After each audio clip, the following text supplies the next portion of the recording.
받으신 종이의 중간쯤에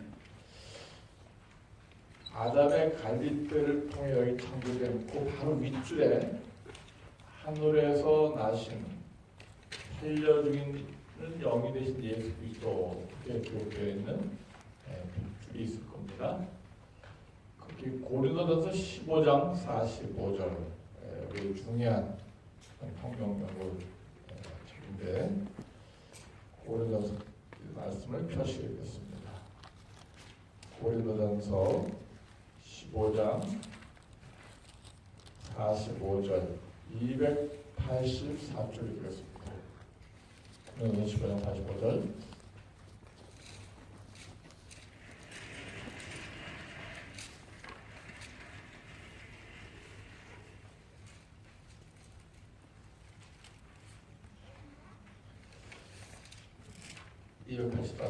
고린도전서 15장 45절 기록된 바 첫사람 아담은 산 영이 되었다 함과 같이 마지막 아담은 살려주는 영이 되었나니 그러나 먼저는 신령한 자가 아니요 육 있는 자요 그 다음에 신령한 자니라. 첫사람은 땅에서 났으니 흙에 속한 자이거니와 둘째 사람은 하늘에서 나셨느니라. 여기 마지막 아담이라는 표현을 예수님으로 이렇게 하고 계십니다.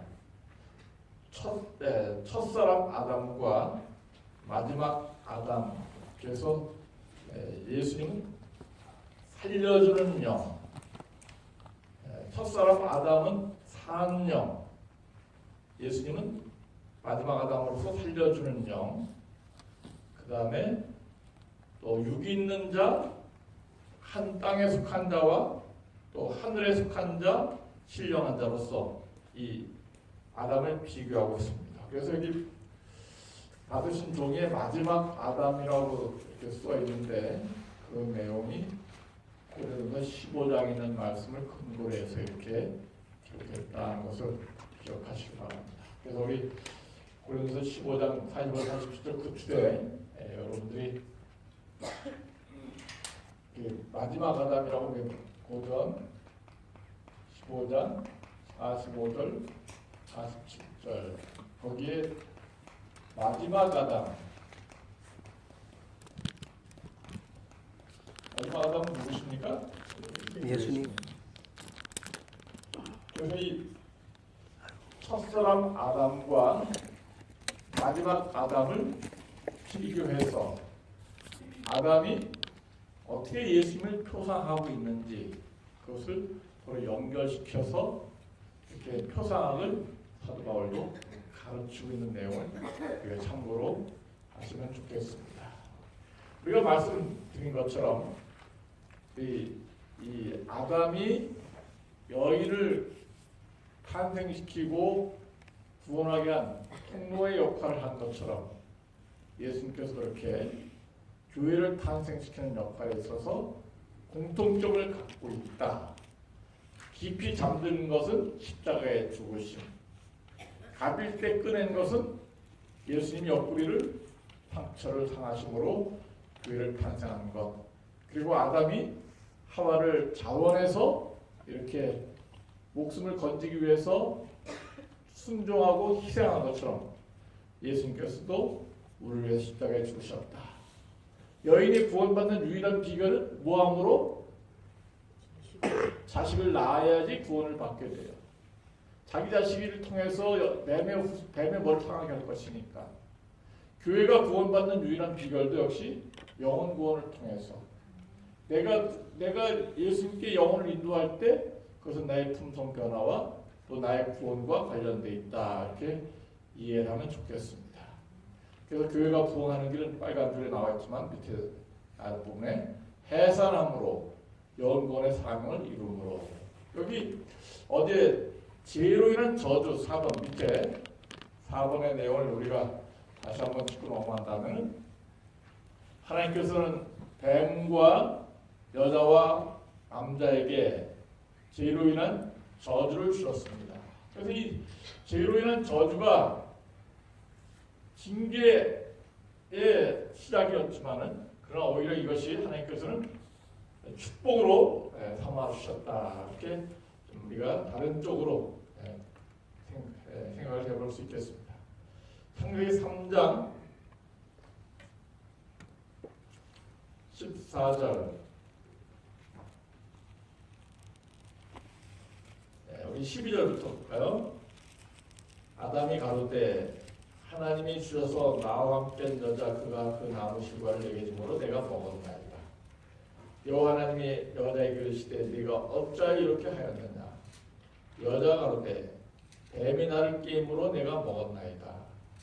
아담도 그렇고 여자도 그렇고 다 여자 핑계 뱀 핑계를 대고 있습니다. 그 이면에는 또 누구에 대한 책임을 전가한 것입니까? 하나님에 대한 책임을 전가한 것입니다. 그래서 죄인이 이렇게 자기 죄를 솔직하게 자백할 줄 모르고 변명하고 핑계하는 모습은 올바른 방법이 아니다.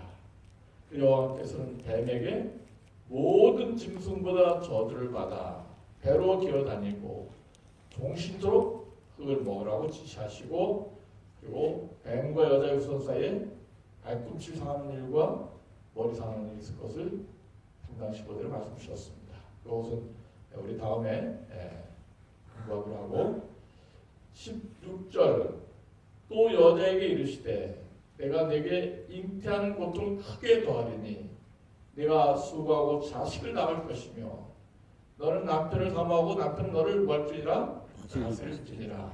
그래서 이 여인에게 주신 하나의 고통 징계는 해산의 고통 잉태의 고통을 더 심하게 주셨습니다. 그래서 다른 생명체들도 새끼 날 때 괴로워하긴 하지만 사람만큼 그렇게 괴로워하지는 않는 것으로 이렇게 이해하고 있어요. 그래서 다른 생명체들이 새끼를 날 때는 신음하지만은 사람만큼 그렇게 우악스럽게 소리를 지르는 경우는 별로 없어요. 그래서 온몸이 부서질 듯 이렇게 소리를 지르고 그래서 제가 삼육설병원 이렇게 딱 근무해 보면은 1층에 딱 이렇게 지나가면 분만실에서 소리를 팍 지르는데 그렇게 그 아기가 낳는 그런 고통을 소리를 그래서 이 젊은 여자가 생피를 부르고 그 고통스러우니까 소리를 이렇게 있는 것 소리 지르면서 다시는 아기를 안 낳겠다. 그러니까 결심하지만 또 애 키우면서 모든 것을 다 잊어버리게 되죠. 그래서 또 낳게 되고 이렇게 하는데 그렇게 잉태와 해서의 고통을 주신 것은 징계를 주신 건가 축복을 주신 건가. 하나님께서 그 여인에게 아기를 낳는 고통을 통해서 징계를 주셨지만 하나님께서 그것이 오히려 뭐가 되게 하셨습니까? 축복. 어떤 축복이 되게 하셨습니까? 하나님께서는 왜 임신해서 입덧하고 밥도 못 먹고 이렇게 미식거리고 토하고 그렇게 죽도록 고생하게 되고 뭐 입덧을 절하고 있지만 또 아기 날 때도 10달 만에 이렇게 무거운 것을 안고 다니다가 이렇게 10달 만에 아기를 낳을 때 그렇게 죽는 건 온몸이 이렇게 흩어지는 부서지는 그런 고통을 당하게 될 것인가. 그것이 어떤 축복이 될 것인가. 어떤 축복이 됩니까? 구원의 축복. 어떤 축복? 여기 생명의 귀중함을 몇 개월 동안 배움? 10개월간 배움. 그래서 이 생명이 하나의 생명이 이 땅에 태어나려면 얼마나 힘든지 생명을 주신 하나님을 배우는 것이죠.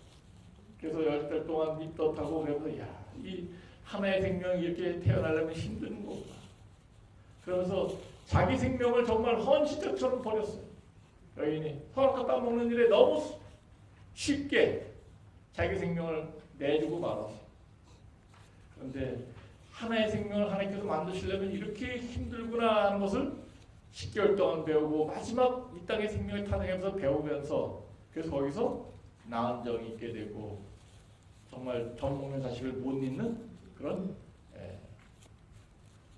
그 추구를 하게 하시는 것이 바로 하나님의 축복이다 이렇게 볼 수 있겠습니다. 그 다음에 두 번째 남자에게 주신 아담에게 주신 것 내가 수고하고 뭘 흘려야? 땀을 흘리고 밭에서 땀 흘려서 일을 하고 너는 흙에서 났으니까 결국 어디로 돌아가라? 흙으로 돌아가. 흙으로 되돌아가. 이것이 하나의 징계지만 또 하나의 뭐가 됐어요? 축복이다. 밭에서 땀을 흘려서 일하고 그러면서 아담이 하와를 원망했을까요? 당신만 땀 없이 안 왔으면 우리가 이 생고생 안 할 텐데. 농사 짓는 게 제일 힘든 게 뭐예요? 고추 따는 게 힘듭니까? 고추 따는데 얼마나 힘든지 고추밭에다 얼마나 가로고 챙겨가는데 이러다 보면서 고추를 내니까 한 고랑 딸 때는 덜 힘든데 두 고랑 딸 때는 아담이 아마 그랬을 거예요. 당신 때문에 당신 선한 거 따먹었기 때문에 합쳐서 우리가 이렇게 고생하는데 빨리 애기나 잘 나라고. 그리고 또 고구마 캐는 것도 얼마나 힘든데 후미를 내던지고 한 거랑 그때 재밌었는데 그래서 또 고구마 캐는데 왜 만들어놓고 정말 이 고구마 캘 때 보니까 요새는 참 이 농사꾼들 힘들지 않게 하기 위해서 앉는 방석이 있더라고. 앉는 방석을 엉덩이에 딱 묶어갖고 차게 만든 다음에 딱 앉아서 캐는데 그래도 이 앉는 방석을 이 만들어서 이렇게 앉아가면서 캐더라도 허리가 얼마나 아픈데. 하나님께서 왜 선한 걸 만드셨는지.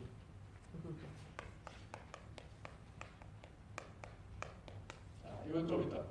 그래서 이 남자가 밭에서 고구마 캐면서 고추를 따면서 씨앗을 뿌리고 심으면서 무엇을 배울까요? 하나님께서 주신 축복이 무엇일까? 우리는 이것이 땀 흘려서 애기나면서 하나의 징계로만 생각하면서 불평하면은 가인의 길을 가는 거예요. 그렇지만은 애기 낳고 키우면서 야 하나님께서 우리에게 이렇게 생명 얻는 기쁨을 주셨다. 애기 키우면서 하나님 사랑을 배우고 감사합니다. 그런 마음 가지면은 아벨의 길을 가는 거죠. 또 이 아담이 땅에서 씨를 뿌리고 곡식이 자라나고 발아하고 싹이 나고 꽃이 피고 열매 달린 그 모습을 보면서 하나님께서 가르쳐주신 교훈이 뭡니까? 여기 하나님께서 나와 있죠. 무엇의 소망 속에 살아가? 부활의 소망 속에 살아가. 아멘. 그래서 아담이 보니까 흙을 파고 씨를 심었더니 거기서 씨가 썩으면서 없어진 줄 알았더니 여기서 뭐가 나오고 있어요? 새 생명이 나오고 있어요. 생명이 땅에 들어가면 없어지는 것이 아니라 다시 새싹이 돋아나고 새 생명이 돋아나는 거예요. 거기서 하나님께서 아담에게 배우게 하신 축복은 뭐예요? 생명은 그것으로 끝나는 것이 아니라 반드시 뭐가 있다? 부활이 있구나. 농사꾼들은 부활을 믿어야지 농사를 지을 수 있을 것입니다. 그 농사꾼들이 교회를 설령 안 다닌다 하더라도 고구마를 심고 콩을 심고 옥수를 심습니다. 옥수를 심으면서 그들이 교회를 안 다니지만 뭘 배워요? 뭘 믿어요? 옥수수를 심으면 옥수수가 나온다는 것을 믿어요. 콩을 심으면 콩이 나올 것을 믿습니다. 아무리 굶어 죽을지언정 이 씨가 되는 그것은 잘 안 먹잖아요. 그렇죠? 이거 줬다 내냐 씨할 거야. 먹을 수가 없어. 이거 씨까지 먹어버리면 우리는 굶어 죽게 돼. 그래서 씨를 잘 보관하는 것은 이 씨가 땅속에 들어와서 다시 태어날 것이라는 부활을 믿기 때문에 그렇게 하는 거예요. 교회를 안 다니면서 콩 심는데 콩 나고 팥 심는데 팥 심는 것을 팥난 것을 믿는 것이 바로 이 아담에게 주신 희망입니다. 아멘. 그래서 모든 씨앗이 땅속에 들어왔어도 거기서 새 생명이 나오는 것처럼 나도 땅속에 붙지만은 나에게 새 생명을 줄 것이다. 그 믿음. 자, 그래서 이 씨앗 속에는 반드시 하나님께서 모든 씨앗 속에 뭘 주셨습니까? 씨눈을 주셨습니다. 땅콩도 씨눈이 있나요? 예. 땅콩도 딱 잘라보니까 여기에 딱 씨눈이 있어갖고 참 신기해요. 네, 땅콩을 딱 심으면은 이 땅콩 이 알맹이가 땅속에 들어가고 썩으면서 이 씨는 애가 양분을 제공해줘요. 썩으면서 그 몸이 썩으면서 그래서 이 씨는 양분을 제공하면 여기서 싹이 나와갖고 이제 뿌리가 나와서 열매를 스스로 흙 속에서 양분을 빨아들일 때까지 자립할 때까지 이 몸 자체가 썩어갖고 양분을 제공해 주는 거예요. 이거 보니까 참 우리 부모들도 자식이 자립할 때까지 자기 몸을 다 바쳐서 희생하는 것이 바로 이 생명의 원리라고 이렇게 보게 되었어요. 감자도 씨눈이 있는데 자기 몸을 썩어갖고 감자가 싹이 날 수 있도록 양분을 제공해 준 다음에 뿌리가 내린 다음에 자기 스스로 흙에서 양분을 취하게 하잖아요. 그래서 감자도 싹이 있고 잣도 따보니까 가운데 싹이 있고 모든 게 다 뭐가 있어요? 씨눈이 있어요. 그럼 사람도 뭐가 있어요? 부활해요? 씨눈이 있어요. 부활해. 현미는 씨눈이 있어요. 백미는 씨눈이 없어요. 그래서 이 세상 사람들도 현미처럼 씨눈이 없는 사람들, 부활하지 못할 사람이 있고 백미처럼 현미처럼 씨눈이 있어서 부활할 사람들이 있다. 사람에게 주신 씨눈은 뭘까요? 사람에게 있는 씨눈, 땅콩도 씨눈이 있고 보리도 씨눈이 있고 감자도 다 씨눈인데 사람에게 씨눈 주신 것은 이것은 바로 믿음이라. 누구를 믿는 믿음? 예수를 믿는 믿음. 예수를 믿는 믿음을 가진 자는 죽어도 살겠고 부활의 씨눈을 갖고 땅속에 들어가는 것입니다. 그렇기 때문에 땅속에 들어간다 하더라도 유정란처럼 씨눈을 가진 자가 되어서 믿음을 하나님께서 주셨기 때문에 썩지 아니할 씨가 되어갖고 부활할 수 있는 그런 믿음을 주신 하나님께 우리 모두가 감사하시기 바랍니다. 아멘. 우리의 기본으로 다 하는 이야기 또 하나, 하나님께서 아담 하와에게 선악과를 왜 주셨는가? 하나님 없었으면 좋았을 텐데 선악과를 왜 주셨습니까? 지구를 창조하시면서 선악과를 심으셨어요. 에덴 동산에. 그리고 다른 과일을 다 따먹었지만 선악과는 먹지 말아라. 선악과 차라리 없었으면 죄를 안 졌을 텐데 선악과 주신 목적은 무엇일까? 왜 선악과를 심으셔갖고 하나님께서 사람에게 죄를 짓게 하셨을까? 불평하는 사람도 있어요, 없어요? 많아요. 이유를 몰라. 근데 선악과를 주신 목적은 지구를 창조하기 이전에 뭐가 있었다? 죄가 있었다는 것을 모르기 때문에 선악과 때 불평합니다. 그래서 지구를 창조하기 이전에 사단 루스벨이 천사장이었는데 하나님처럼 높고 자해서 그만 타락하였고 사단이 되고 나왔어요. 그리고 이 사탄이 지구를 창조했을 때 지구를 자기 것으로 이렇게 꿰으려고 지구에 죄를 퍼뜨리기 위해서 호시탐탐 노리고 있는데 하나님께서는 지구에 죄가 들어오지 못하도록 하나의 예방 주사를 놓으십니다. 그래서 선악과의 목적은 뭐예요? 예방. 뭘 예방하는 것입니까? 죄를 짓지 않도록 예방하는 하나의 독감 걸릴까봐 예방주사 맞아요? 예. 여기서 맞습니다. 또 소아마비 예방주사를, 혈액 예방주사를 맞아요. 우리가 수영장에 가면은 울타리가 있습니까? 넘어가지 말아라. 꼭이 잘난 체하고 넘어가는 사람들이 있어요. 그래서 호랑이 쭉 불면 또 왔다가 안 못해 또 넘어가고. 그러니까 구조대원들이 쫓아가고 왜 넘어가냐고. 그래서 그 안전선은 뭐예요? 여기가 갑자기 깊어지니까 넘어가지 마시오. 일반 안전선처럼 거예요. 선악과는 바로 하나님께서 죄가 들어오지 못하도록 하나의 울타리 역할을 하게 하신 것이다. 인간을 위해서 만드신 거예요. 그래서 죄가 없었더라도 선악과도 있을 이유가 없었을 것입니다. 자, 그래서 우리가 이 말씀을 여러분 잘 명심하시고, 어제 말씀드린 것처럼 그 다음에 이제 여자 이름이 뭐로 변경되었습니까? 하와로 변경되게 되었습니다. 하와라는 이름의 뜻은 생명을 가진 이름인데 아담이 생명을 주었다. 자, 두 페이지 한번 보겠습니다. 두 페이지. 구속의 비밀들. 창세기 3장 15절. 3장 15절. 내가 너로, 다 같이 한번 크게 한번 읽어보겠습니다. 내가 너로. 시작. 내가 너로 여자와 원수가 되게 하고 너의 후손도 여자의 후손과 원수가 되게 하리니 여자의 후손은 내 머리를 당하게 할 것이요 너는 그의 뭘 당하게 할 것이나 발꿈치를 당하게 할 것이니라. 그래서 이 창세기 3장 15절을 창세기를 모든 사람들이 성경책 산 사람들은 반드시 창세기 3장 15절 다 누구나 다 읽었을 거예요. 그런데 아무리 수백 번 읽어도 발꿈치가 무슨 뜻인지 모르는 사람들이 너무나 많이 있습니다. 그래서 사람들이 기본교육 시간에 이 여자의 후손이 누구지? 발꿈치 상한다는 뜻이 도대체 뭐야? 물으면 아이고 이건 옛날에 읽긴 있어도 이건 뭐 그렇게 배우지도 않았는데 이렇게 그냥 간과하고 넘어가는 분들이 참 많이 있습니다. 그래서 여기 자 1번 발꿈치 빨간 글씨로 했죠? 최초에 뭐라 했습니까? 원복음이라 했습니다. 그 다음에 3번 넘어갔고 가죽옷의 비밀. 최초에 뭐라 했어요? 원 제사. 그 다음에 그릇 들고 하얀검 쭉 있어서 최초의 원 성소.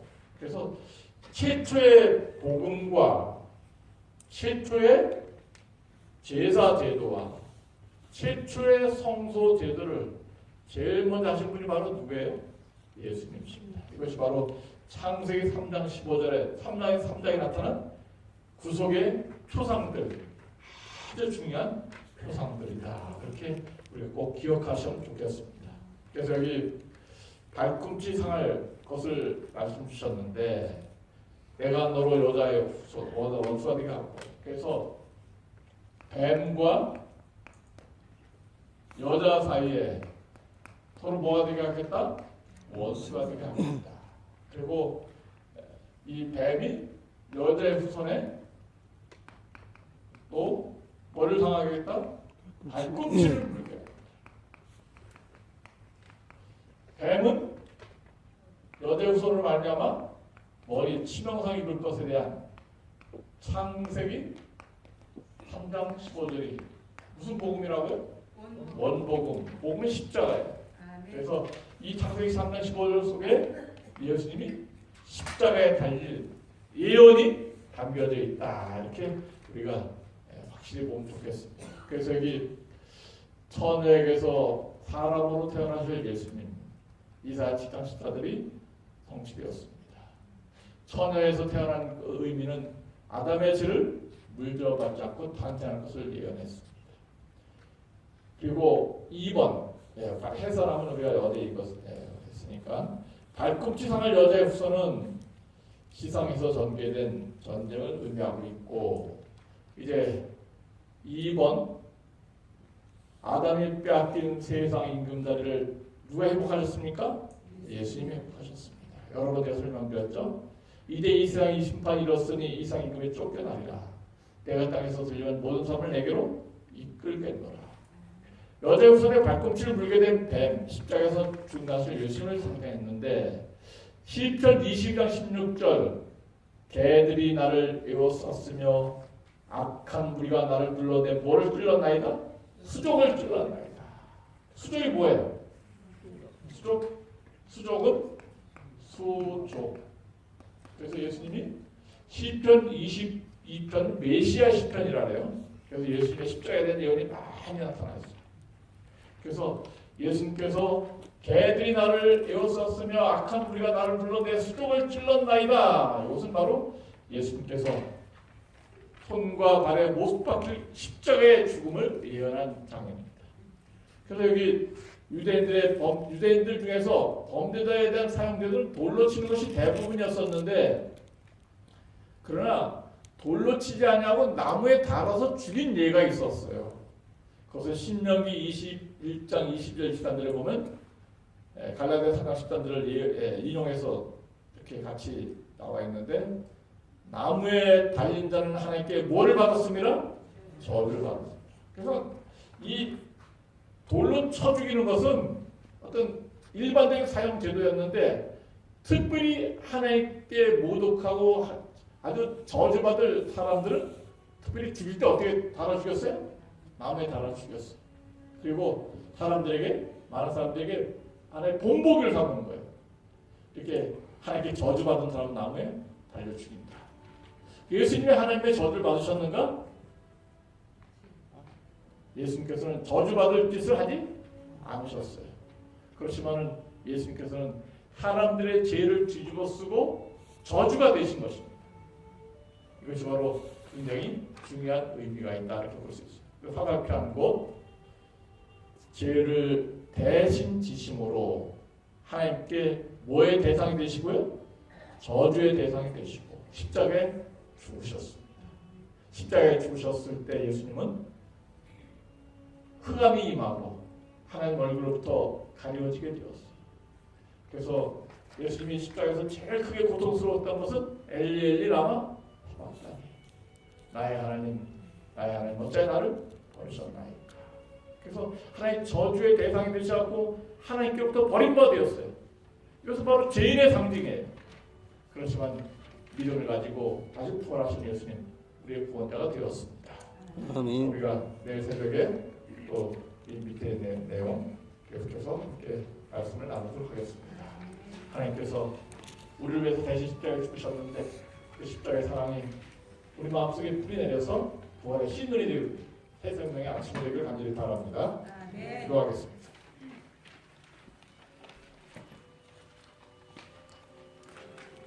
하늘에 계신 우리 아버지, 첫사람 아담은 죄를 짓고 불순종하여 죽음에 이르게 되었지만, 둘째 아담, 마지막 아담 예수님께서 하늘에 속한 자가 되어 살려주는 영이 되어서 우리 마음속에 믿음이 있게 하시고, 예수 믿는 자마다 멸망치 않고 영생을 얻으며 부활의 신은 간직하게 하신 것 감사합니다. 아멘. 유정란이라 백미처럼 썩어질 인생이 아니라 예수님 믿음으로 말미암아 유정란처럼 현미처럼 신운을 갖고 비록 죽는다 하더라도 영생할 수 있는 이 믿음 주신 것 감사하며, 우리 예수님께서 나를 위해서 저주가 되어 주시고 십자가에 대신 죄짐을 지시고 죽으심으로 말미암아 하나님께 버림받았지만은, 그러나 부활하여서 우리에게 영원한 소망이 되신 것처럼 그 예수님 우리 마음속에 들어오셔서 우리의 모든 죄를 정결케 하여 주시고 암세포를 물쳐주시고 완치시키심으로 말미암아 새 생명 속에서 영생을 맡고 영원을 승리할 수 있는 축복의 하루가 되게 해 주시옵소서. 아멘. 오늘 이 아침에 여전히 우리가 또 간절한 마음으로 하나님께 기도합니다. 우리의 생명 하나님께 맡겼사오니 하나님께서 주장해 주시고 천국에 이를 때까지 생명 영원히 하나님께 드리며 좋은 일을 할 수 있도록 다시 한번 저에게 기회 허락해 주시옵소서. 주님께 모든 걸 의탁하오며 예수님의 이름으로 간절히 기도하옵나이다. 아멘. 아멘.